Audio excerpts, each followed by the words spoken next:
All right, good morning, everyone. I think we can go ahead and get started. My name is Will Tucker. I'm just going to give a brief introduction in advance of today's webinar on the new report from Ecosystem Marketplace, Buying In, Taking Stock of the Role of Offsets in Corporate Carbon Strategies. Today, I'm joined by both Allie Goldstein, who's at Forest Trends Ecosystem Marketplace, and also the author of the new Buying In report, as well as Simon Henry, who's at the International Carbon Reduction Offset Alliance. Today, I just wanted to give you a quick introduction on some of the logistics around the webinar software, especially if you're not particularly familiar with it. Today's webinar will be consist of a 40-minute presentation followed by about 20 minutes for question and answers. For those of you who aren't familiar with the webinar software, all participants are going to be muted by default, so we won't have too much background noise. We are recording the webinar though, and we'll be able to distribute it to all registrants and attendees afterwards if you missed anything and want to go back to listen to it again. You should all be able to follow along on your screen the PowerPoint presentation, which we'll hand off between the three of us periodically. Many of you probably are going to be using the audio of your computer, but if you find that the audio quality is not sufficient, you might want to try calling in over telephone instead.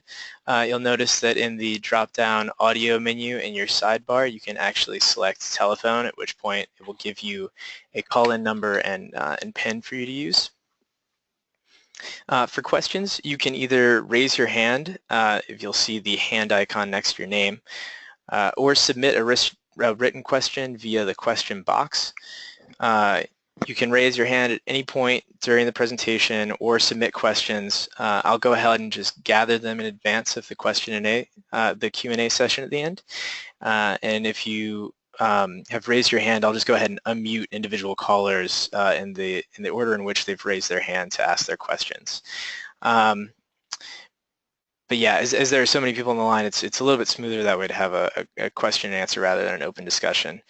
And if at the end it turns out that we are either short on time and can't get to all of those questions, I will go ahead and collect those, and you feel free to email either Allie or me after the presentation if you need to ask anything and follow up. And with that, I think I will now go ahead and hand off to Simon Henry, who's going to be kicking us off. Thanks, everyone.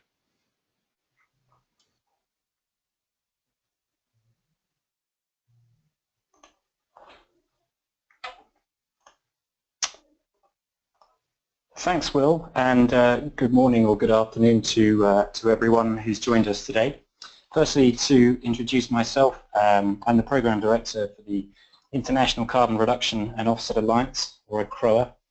We're an international non-profit industry association for the voluntary carbon market, and we're also a program within the International Emissions Trading Association, or IETA.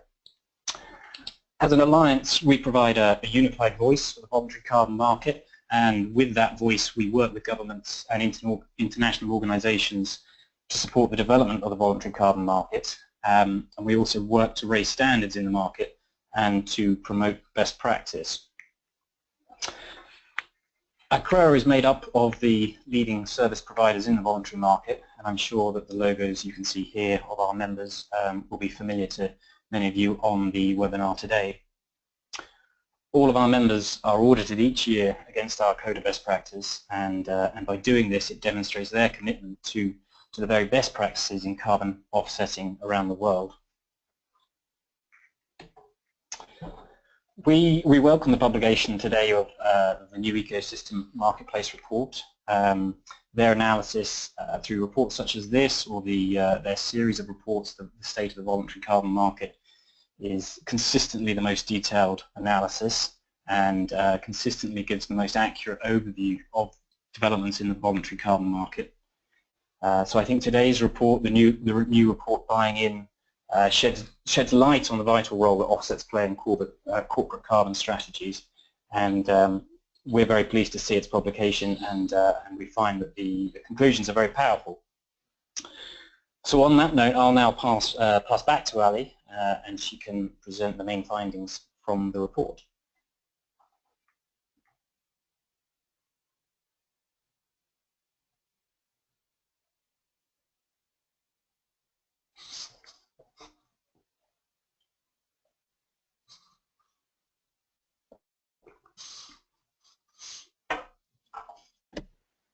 Great, thanks, Simon. So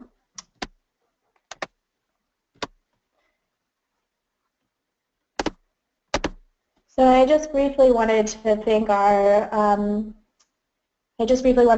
sponsors for this report, the MacArthur Foundation, Good Energies, and Infinite Earth. We do definitely rely on support from our sponsors in order to actually produce this work.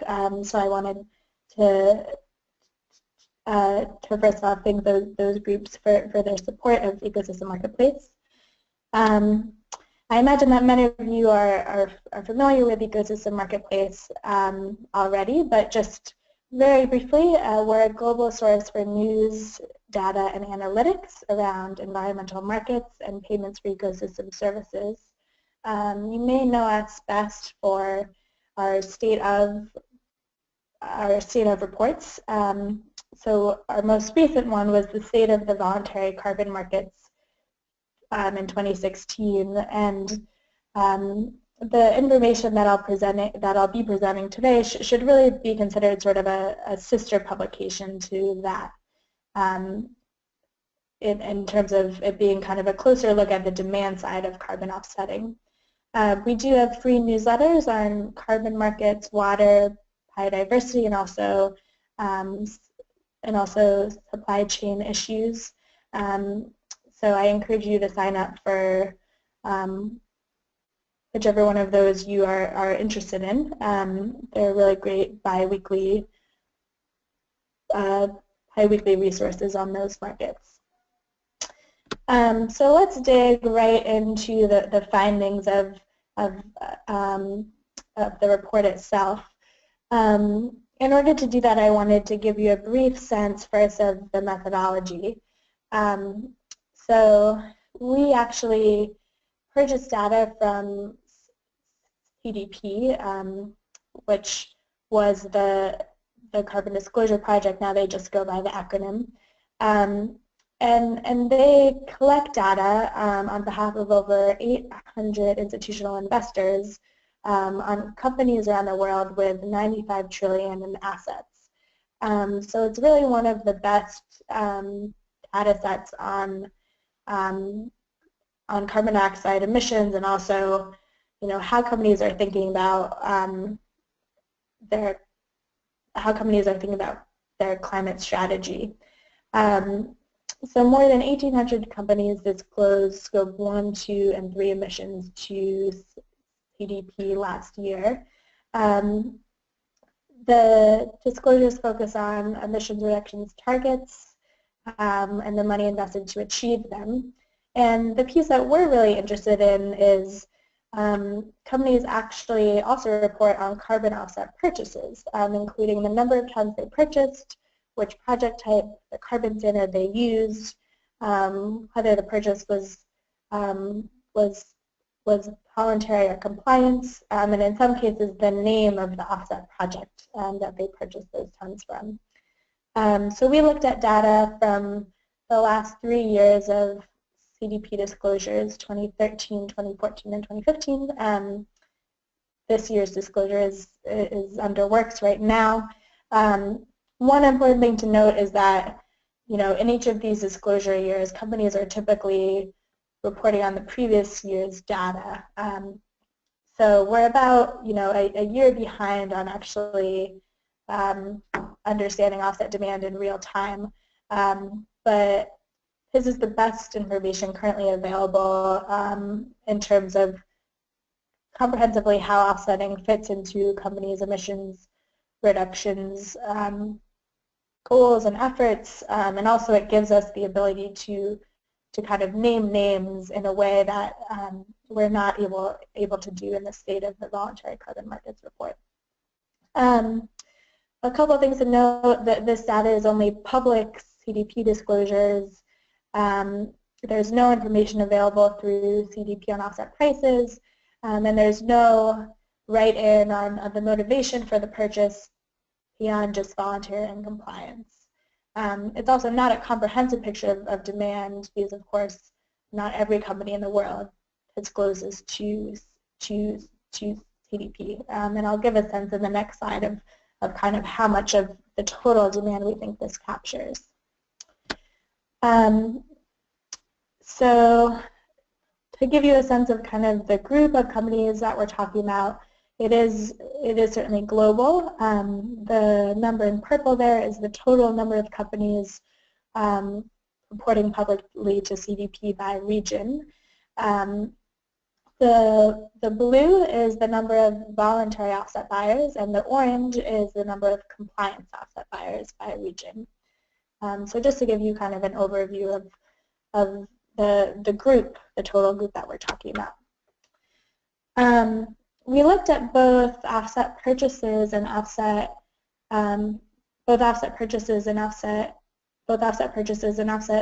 origination. So I'll focus mostly on offset purchases in this presentation. So a total of 248 companies purchased offsets in 2014. They bought a total of almost 40 million tons of carbon dioxide equivalent, and another 79 companies originated more than 100 million tons of carbon dioxide equivalent. And by offset origination, I mean that those companies actually develop their own project, either within their operations or their supply chain, in order to either just produce emissions directly or to participate in the carbon markets as a supplier. So to potentially sell those tons to another entity.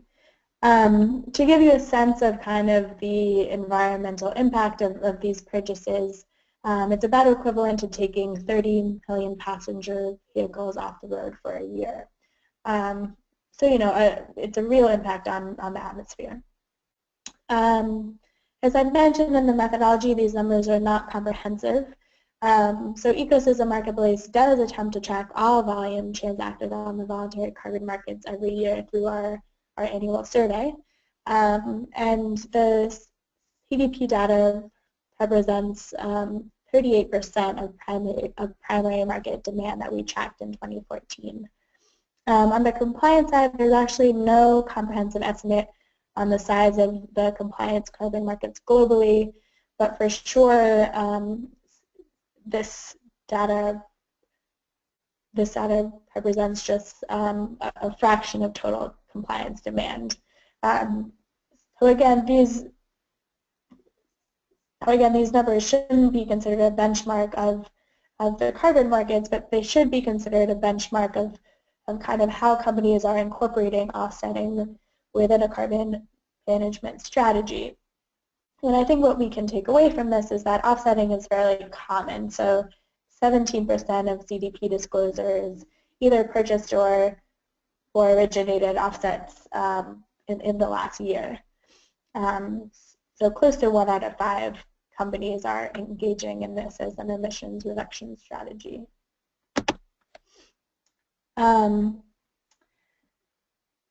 So here I broke it down. So this is just offset buyers, not offset originators. But to give a sense of what sectors are doing this. So there are voluntary offset buyers in every sector, but by far the most were from the financial sector, where 1 in 5 financial companies voluntarily purchase offsets. I think this is pretty significant and interesting, in part because companies such as banks and insurance are sort of in the business of assessing risk, and the fact that they're fairly far along in their climate strategy is indicative of the fact that they view climate as one of the largest risks to the financial sector right now. Sectors that rely on a positive reputation with consumers, including consumer goods and retail, technology, and airlines, were also common voluntary offset buyers. On the compliance side, which again is in orange on this graph, things look pretty different. So predictably the sectors with the most emissions liability under carbon pricing programs, such as extractive industry, utilities, and chemicals, were the most likely to offset on the compliance side. So, as I mentioned, one of the things that the report allows us to do is to actually name names in terms of who the largest offset buyers are, or at least were in the past year or so. So the report itself is chock full of examples and has a list of the top 100 voluntary offset buyers at the back. So I encourage you to take a look there for more information and for really a lot of examples. However, of course, I've listed the top voluntary offset buyers here.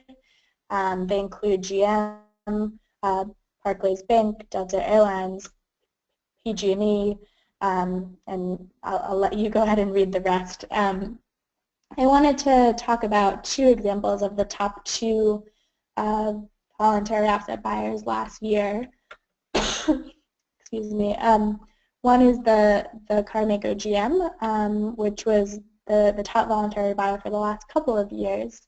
They launched a campaign, I think back in 2010, that they wanted to offset the emissions associated with the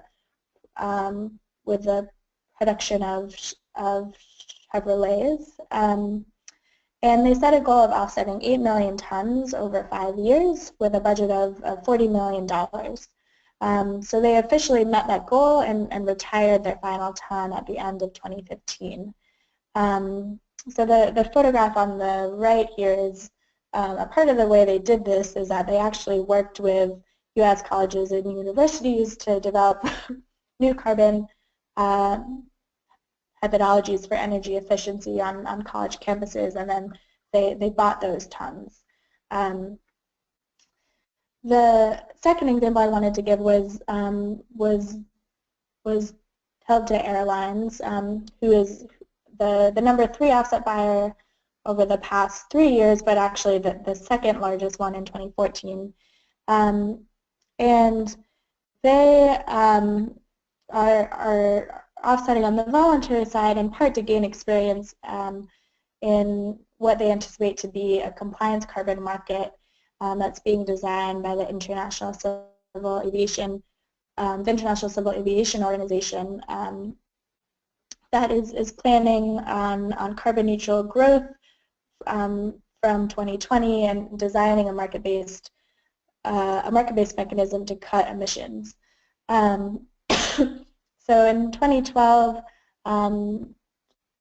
Delta kind of knew that this was coming, and they decided to choose 2012 as a baseline year and see if they could do carbon neutral growth from there. And they met their sort of practice target in 2014 through a combination of energy efficiency and carbon offsetting with a portfolio of offsets from landfill gas, RED, and clean cook stoves projects. Excuse me. So the other unique thing about the CDP data is it allows us to understand how offsetting fits into companies' overall emissions reduction strategies. So I'm going to spend the next few slides on that question. I realize that this is a lot of data and you probably can't read it very well, so I just wanted to present this to give a sense, and then we'll zoom into the different sections over the next couple of slides. So companies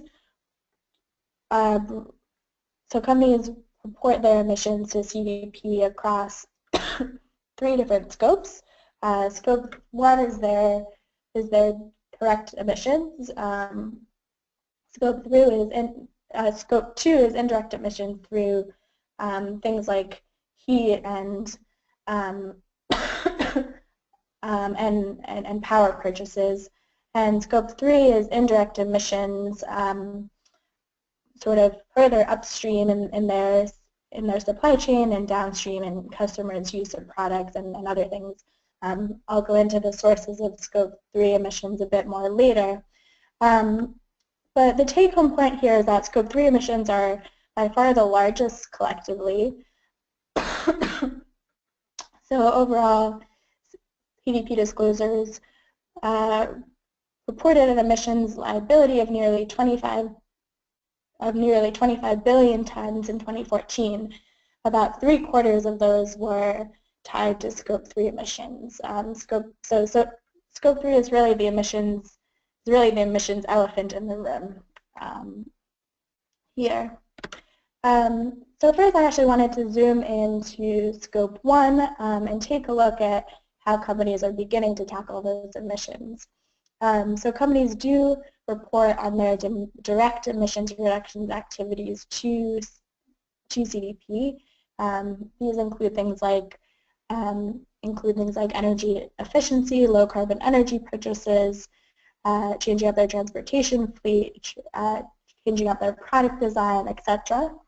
And overall, CDP disclosures Scope 1 and 2 emissions would have been about 15% higher had they not implemented these activities. Excuse me.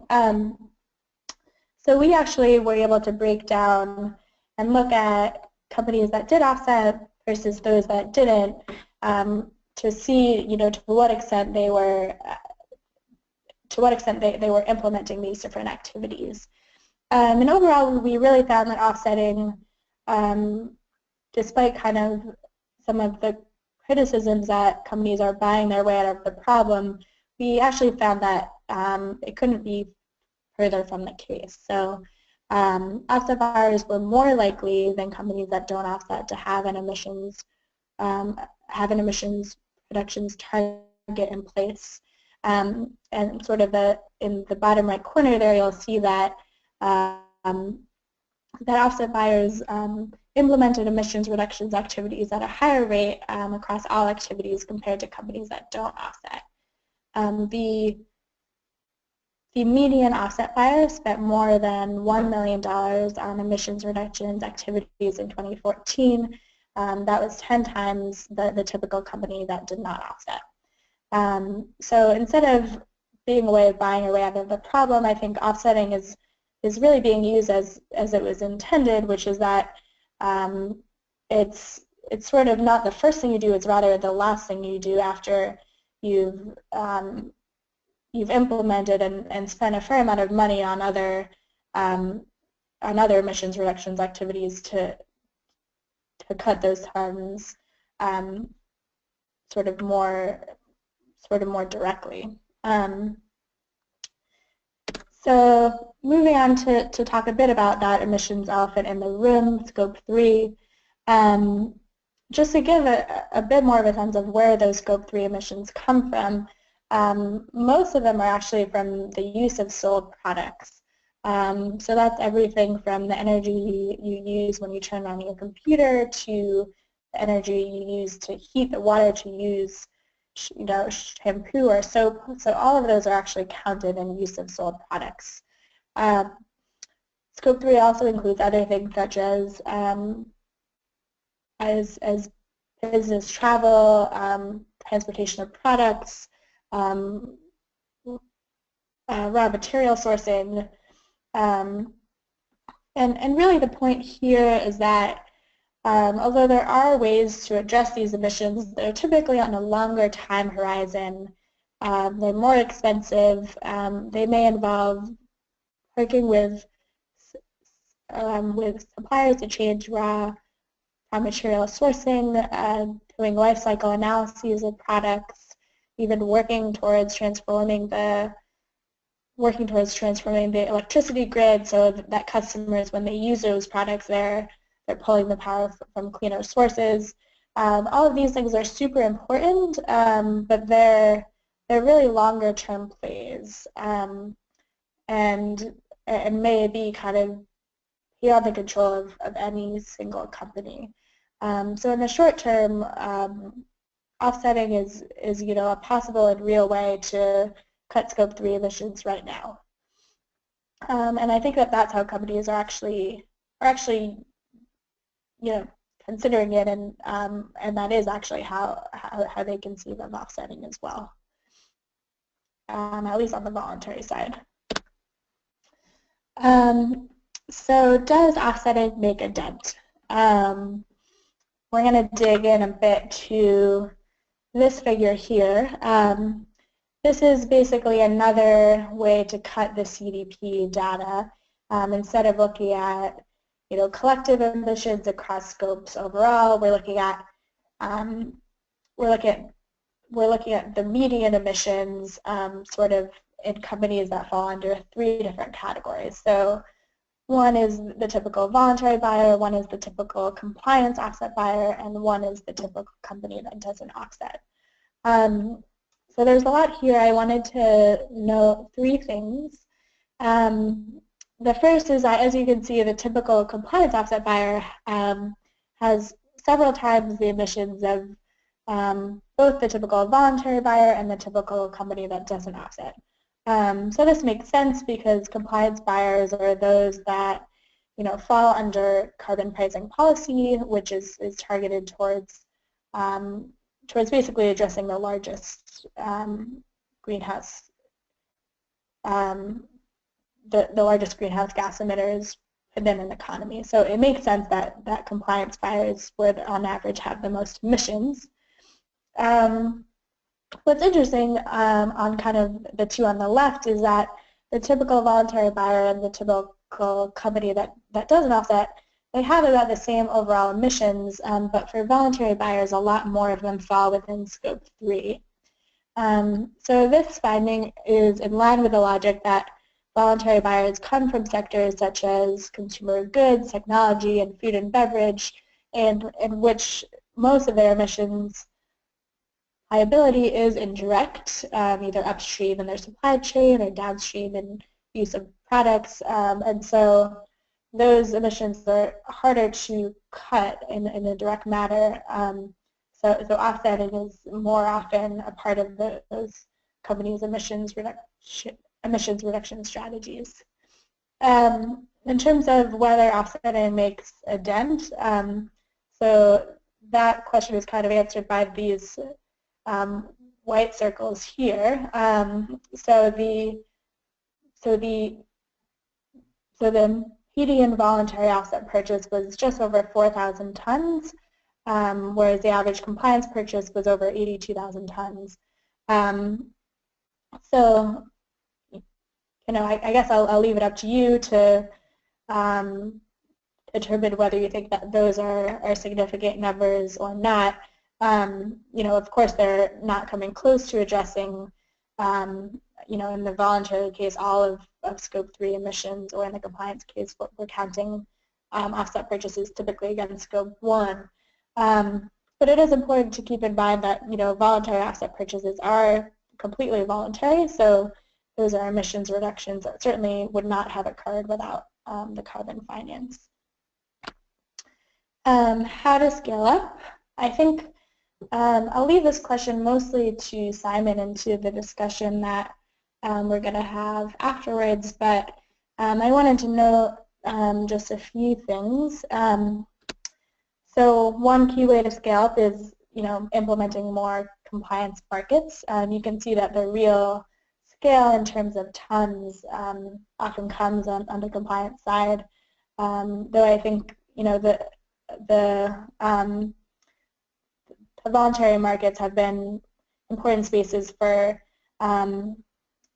different project methodologies and a lot of innovation that has since been adopted by compliance markets.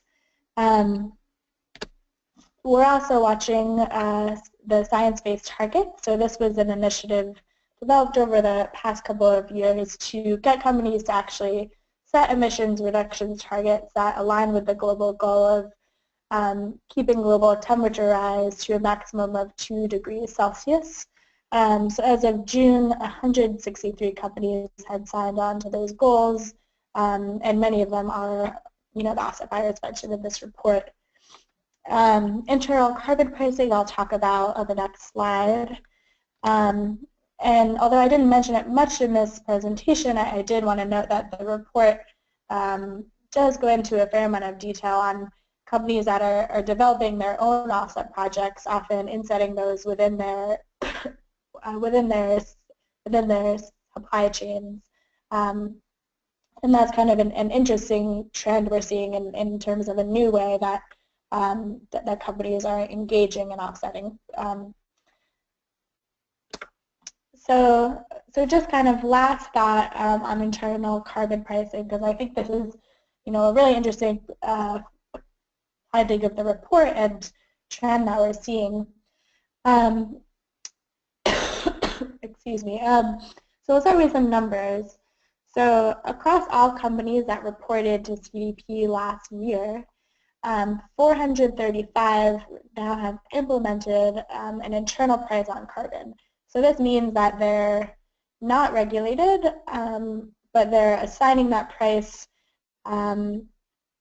in some cases to risk of different investments. So they might use the price in a cost-benefit analysis in their internal decision making. But in some cases, companies are actually charging their business divisions this price, and then it creates a pot of money that can be invested in the actual emissions reductions activities, and in some cases that includes offsetting. So it's fairly significant that more than 400 companies now have an internal carbon price. It's more than 3 times the number that had one in 2013. And what's even more impressive is that close to 600 companies said that they plan to implement an internal price on carbon within the next 2 years. So that's more than 1,000 companies overall that are engaging in this. And offset buyers are sort of, unsurprisingly, they implement an internal price on carbon. They're 5 times as more likely, 5 times as more likely to do this. So a total of 57 voluntary buyers and 34 compliance buyers had such an internal carbon price. So we did do a bit of analysis to look at what that price actually was. Out of the 400 odd companies that had one, 120 disclosed what the price was. It ranged widely from about 30 cents per ton to over 150 US dollars per ton. I've included some of the most interesting company examples here. You'll see that GM has an internal carbon price of $5 per ton. But it's also interesting to look at the median internal carbon price of $18 per ton compared to kind of some other metrics out there.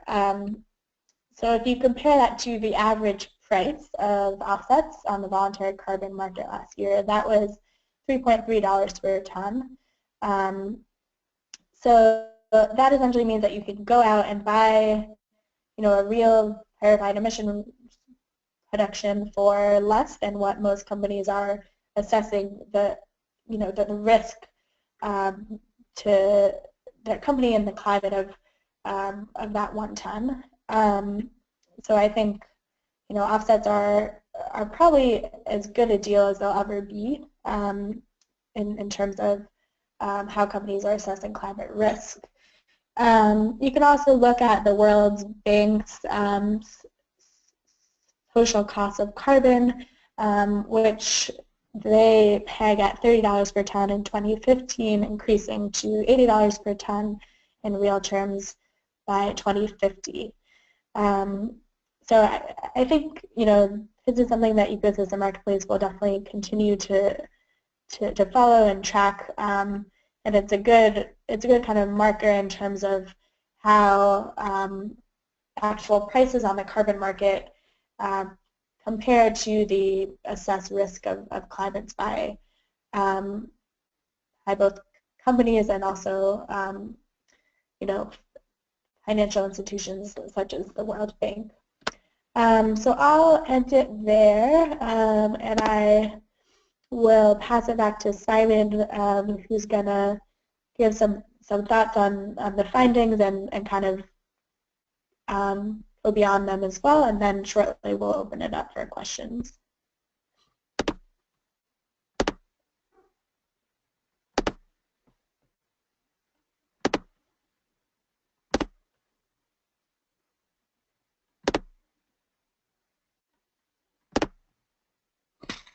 Thanks, Ali. Yeah, so as Ali mentioned, in this section I'm going to talk about some of my reflections from the key findings in the report, and the first of which is that companies who offset are actually sustainability leaders.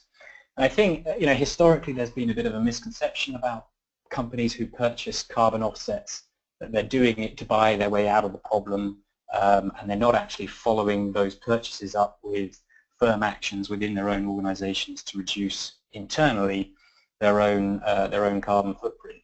And I think this report helps to sort of further debunk that myth, but actually it goes a lot further than that. And the reality which the report demonstrates is that actually carbon offset buyers are the leaders. Purchasing carbon offsets is probably the hallmark of a sustainability leader, and in most cases it's accompanied by a comprehensive carbon strategy or carbon action plan, and a host of actions, both internal to a company and also external through the use of carbon offsets. And you can see this in the dashboard at the bottom of this screen, which is taken from the Ecosystem Marketplace report, which shows that across the board, really, offset buyers are doing more than non-offset buyers to reduce their own emissions.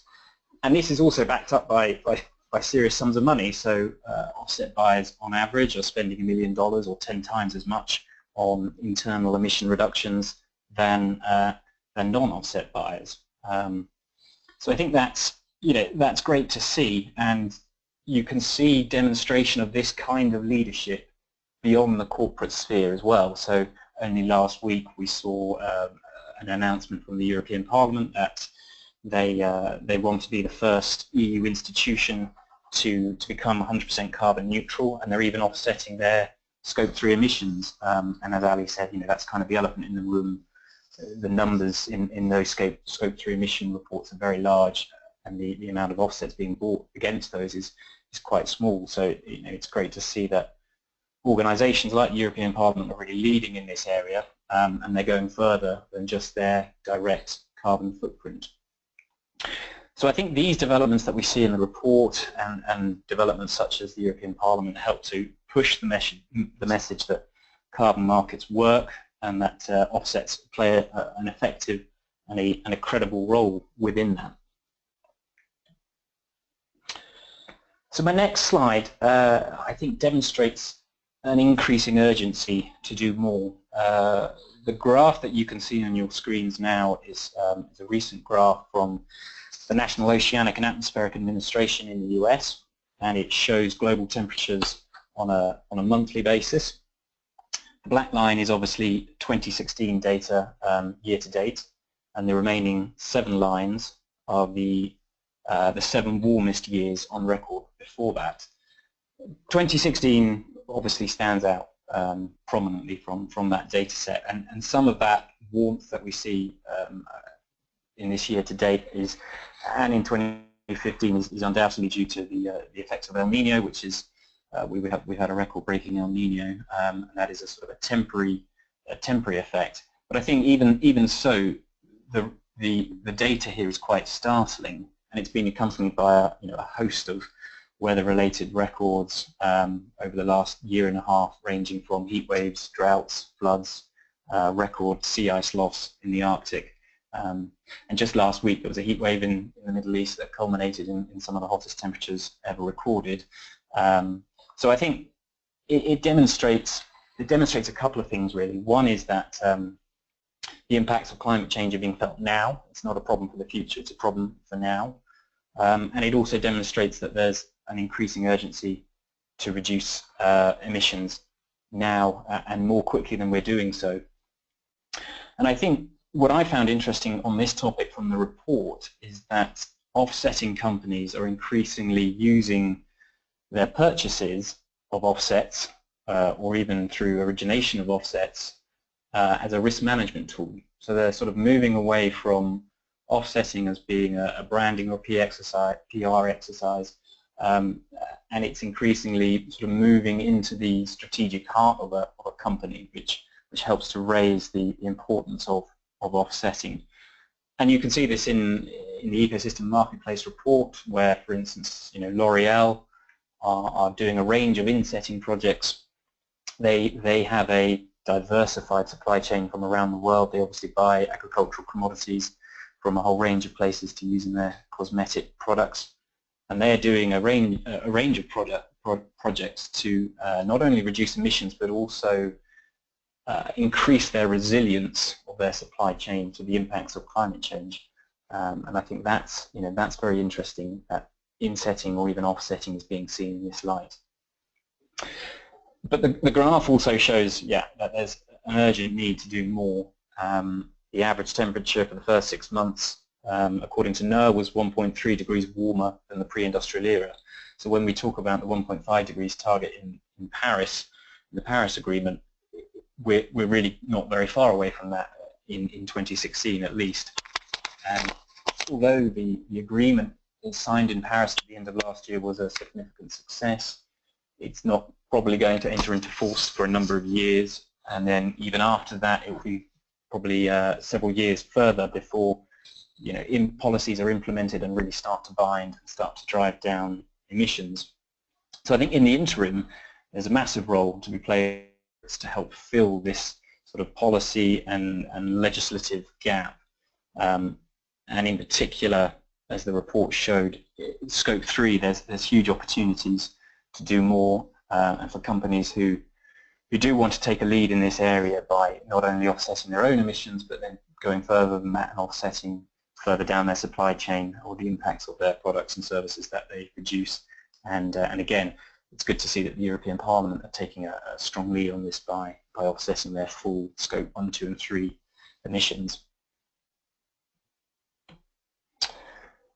But having said that, we have seen interest and action in offsetting and carbon markets after Paris, and we are seeing the development of a range of new schemes around the world. So this ranges from the mechanism for international aviation, which hopefully will be signed in the next few months. China is moving towards a national emissions trading scheme next year, and that will be by far the largest emissions trading scheme in the world. South Africa is in the process of implementing a carbon tax, which will have a role for carbon offsets, and Canada has made significant progress recently, both on a regional and on a national level, towards moving at least towards a national carbon price. And all these schemes then have a role for offsets. Interestingly, the International Aviation Scheme and the scheme in South Africa may recognise voluntary offset standards, and as ICROA we're very pleased to see that development. The voluntary standards have been developed over the last 10 years or so. They've been very effective in delivering nearly 1 billion tonnes of emission reductions, and they've been highly innovative in terms of the methodologies and the projects that they deliver, which helps to bring a huge range of benefits other than just carbon. So other environmental benefits or social benefits. And I think through the use of these new markets, if we can recognise voluntary standards, it will help to drive those benefits, and it will help to not only meet climate change targets but help to deliver sustainable development goals as well. So I think these developments we've seen around the world, they demonstrate confidence in market mechanisms, not only from regional governments but national governments and even international organisations like the International Civil Aviation Authority, and this helps to legitimise the use of offsets and markets more broadly.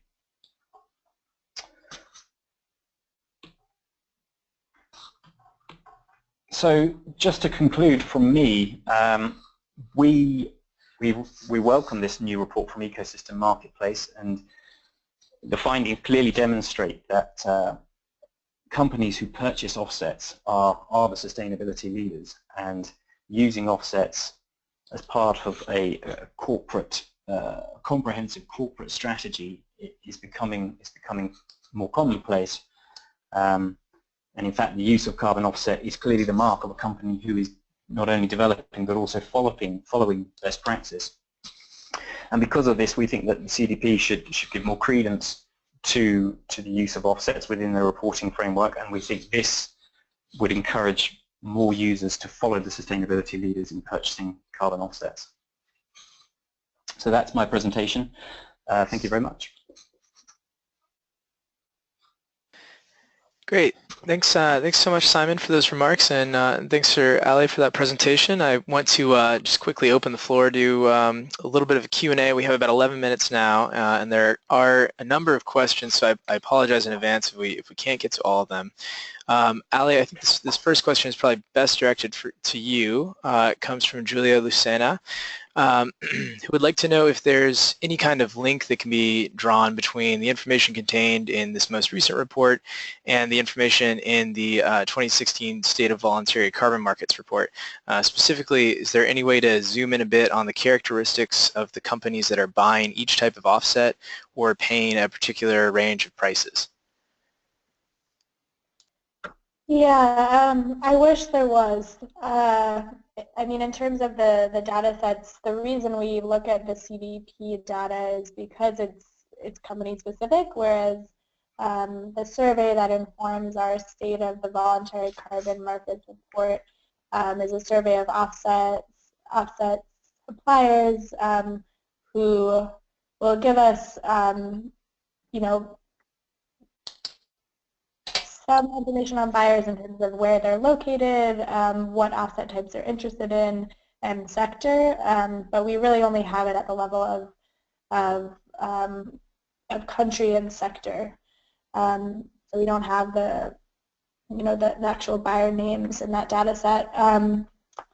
So yeah, there's really no way to cross over in terms of looking at prices. But I mean, of course, in the voluntary report, we do a price breakdown by region and country where there's enough data. Sure, thanks, Allie. And this sort of dovetails into that last question. Let's see here.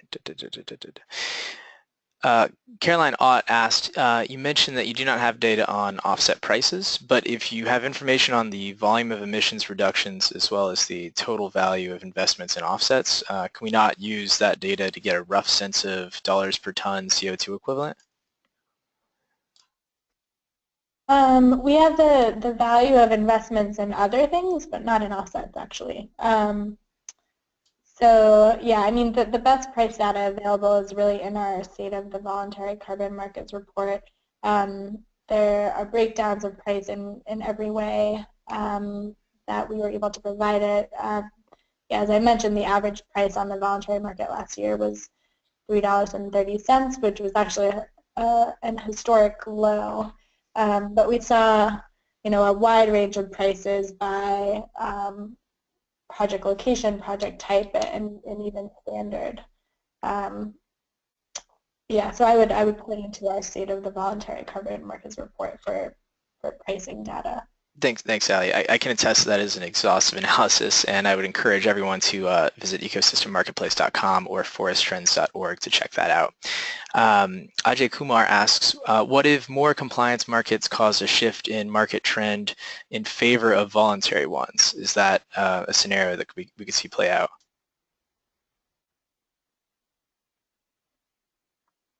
I don't know if you have thoughts on that one, Simon.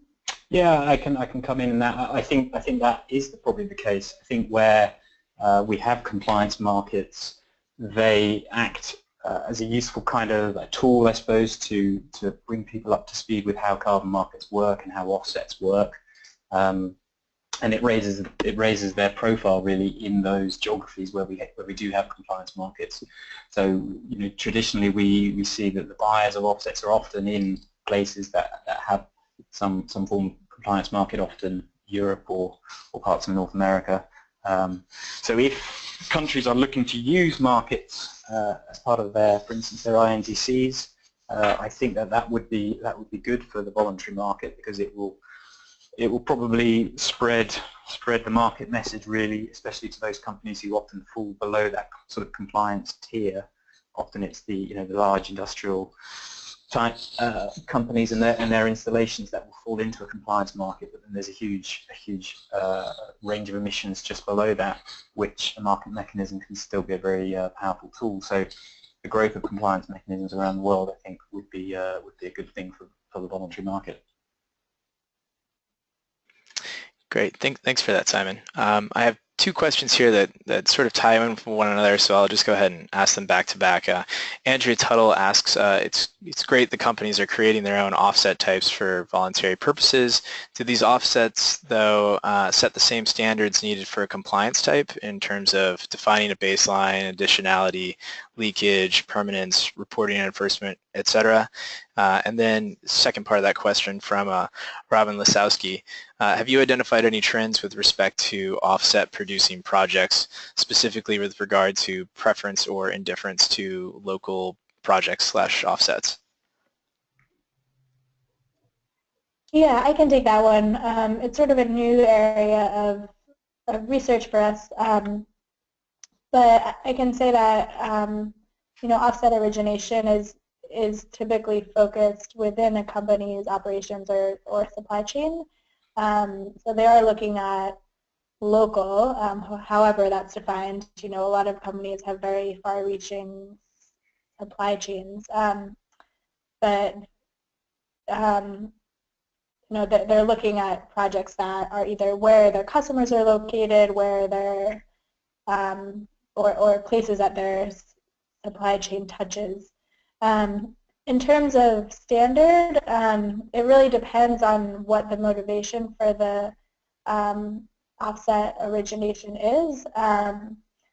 So if a company is planning to actually sell those tons into a compliance or voluntary market, they typically do use a standard that is in line with all the other ones used on the market. If they are using them for internal purposes, it's often not worth the cost from their perspective of actually paying an auditor, a verifier, and paying the cost to issue those tons on a carbon registry. So in that case, not as many companies use a standard. They often base the project on a standard, but it's not verified in the same sense. Great, thanks for that, Allie. Here's a follow-up here. Are there any metrics indicating, sorry, this comes from Dave Gibson, by the way.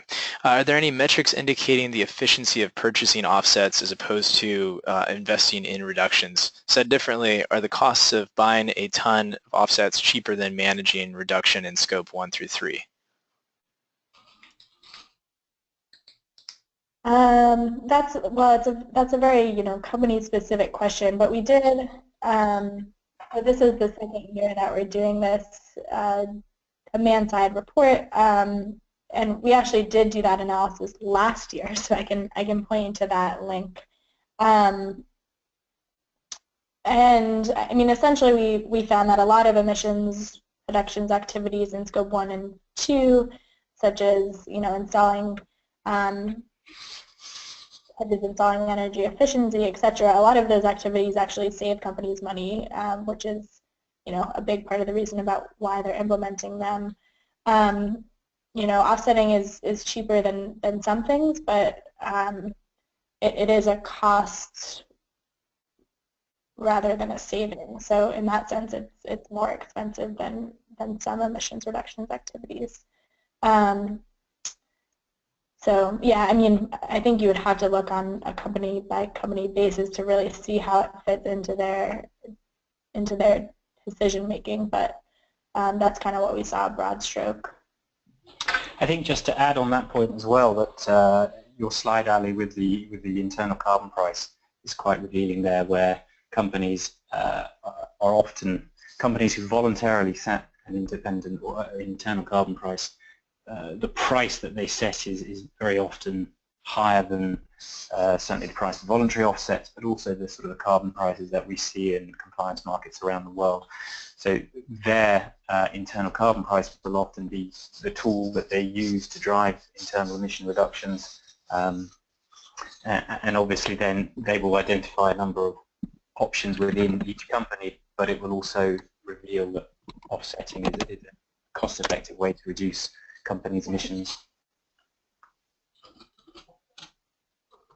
Thank you both. That's a great segue, Simon. We have another question here, which comes from Andrea Abrahams, and I see that Andrea also has her hand raised, so maybe I'll read her question and then unmute her real quick in case she has a follow-up that she'd like to add.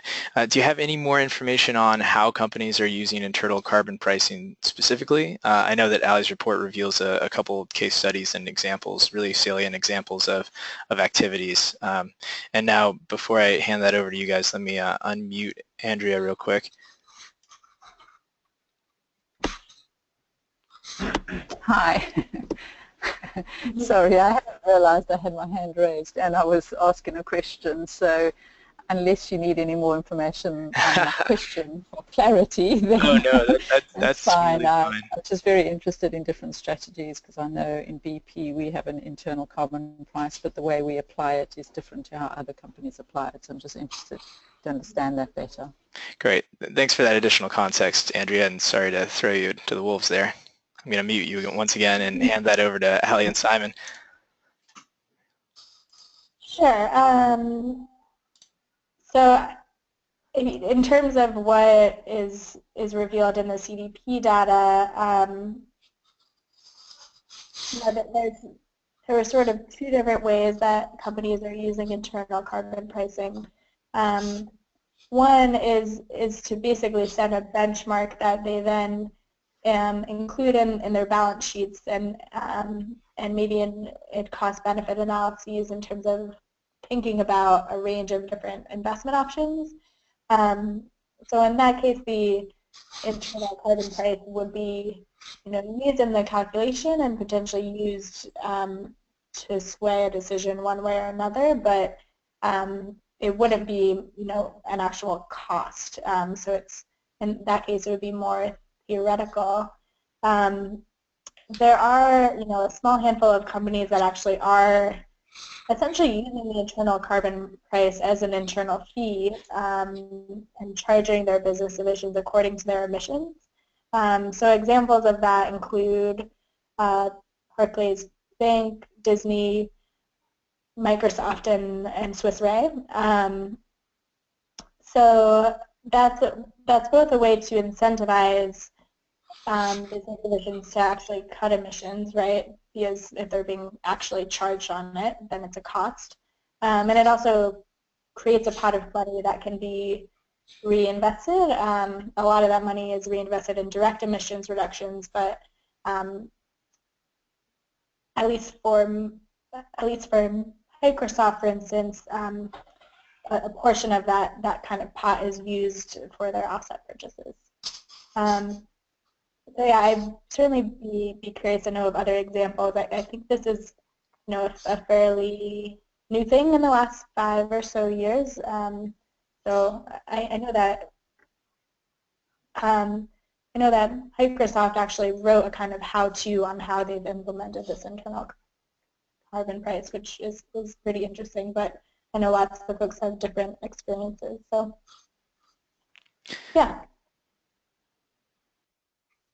Great, thanks for that, Allie. And I'm cognizant that it's 12:02 now. Simon and Allie, do you have time for one sort of wrap-up question, if I could ask? Sure, yeah. Okay, great. And this comes from Andrea Maggiani, and it also sort of ties in with this idea of where you see offsetting as a practice after the Paris Agreement. She asked, could you clarify the link you see between the science-based targets and offsets, especially in the context of now that we're in the post-Paris era? Yeah, the link I see is more conceptual at the moment, but just the idea that, in the past, companies set emissions reductions target that were, if they were voluntary targets, they were in line with either expectations about carbon pricing and policy that's to come, or they were, in line with what other companies in the sector are doing, or just really based on what companies thought they could achieve. But they weren't tied. I mean, the reason it's called a science-based target is because they weren't necessarily tied to the science of climate change and what the global needs are in terms of how quickly we need to cut emissions to stay within a range that's safe for people to live. So, I mean, the idea of a science-based target is essentially that it's more ambitious, and I think what we've seen in terms of how offsetting is used in practice in most cases is that it's a way to scale up ambition in the short term. So I think both kind of I think the science-based targets point to both, the emissions and the ambition in terms of the number of tons and also the urgency. And of course, offsetting is not the only tool, but I think it is a tool that that can be used to meet those more ambitious goals. And I think the value of, as Ali said, the value of science-based targets or other approaches is that it helps to bring a bit more sort of independence and rigor to voluntary corporate target setting.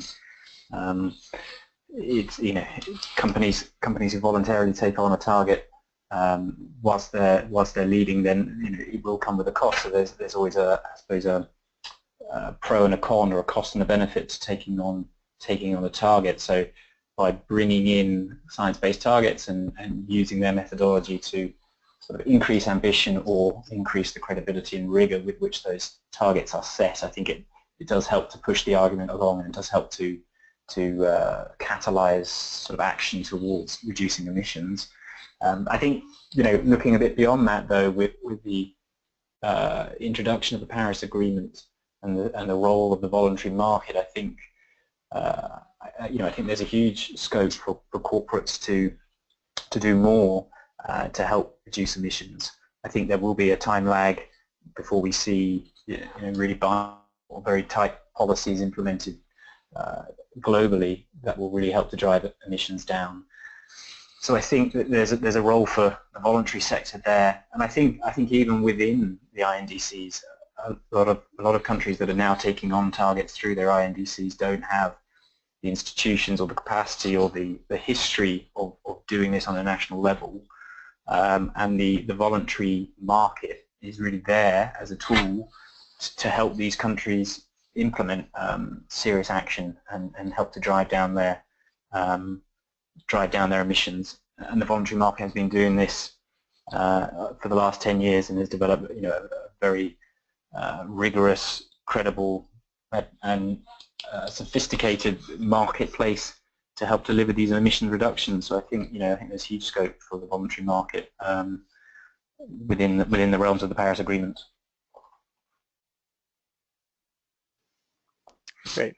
Thank you both for those thoughtful responses to that question. I see now that it's 12:07, so unless Allie or Simon has anything else they'd like to add, I think I'll go ahead and start wrapping this up. I've seen a number of questions about the slides themselves, and so I wanted to let everyone know that I do expect we'll be able to upload the slides, and we'll go ahead and circulate a link for one landing page that has both the report, the slides, presentation, as well as a link to the recording. So that'll all be conveniently in one place, and you'll be receiving a follow-up communication from us with that resource. So otherwise, I want to thank everyone again for joining us today, and also encourage you to, if you have not yet, go ahead and go online to download the buy-in report from Forest Trends Ecosystem Marketplace at either URL ecosystemmarketplace.com or